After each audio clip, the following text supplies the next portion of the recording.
আমাদের সময় সুজি দিয়ে শুধু আমরা হালুয়া, মিষ্টি হালুয়া বা খুবচুর ঝাল সুজিটা খেতাম। এখন সুজি দিয়ে কত রকম খাবার, তারই মধ্যে তোমাদেরকে একটা সুন্দর রেসিপি করে দেখাচ্ছি, যেটা বাচ্চাদের টিফিনেও দেওয়া যেতে পারে। প্রথমে গরম জল করে নিয়ে একটু জল দিয়ে দিয়েছি, তার মধ্যে নুন, চিলি ফ্লেক্স দেওয়া যেতে পারে, আমি একটুখানি লঙ্কার গুঁড়ো দিয়ে দিয়েছি, চিলি ফ্লেক্স ছিল না।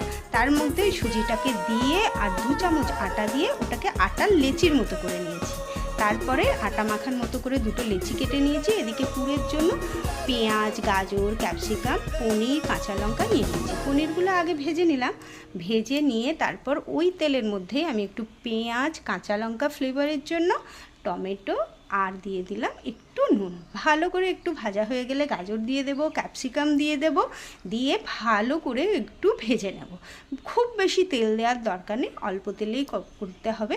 তারপরে আমি ওটাকে ভালো করে ভেজে নিয়ে শুধু দিয়ে দেবো একটু হলুদও দিয়ে দিলাম, তারপর শুধু দিয়ে দেবো একটু ম্যাগি মশলা। ব্যাস আমার পুর রেডি।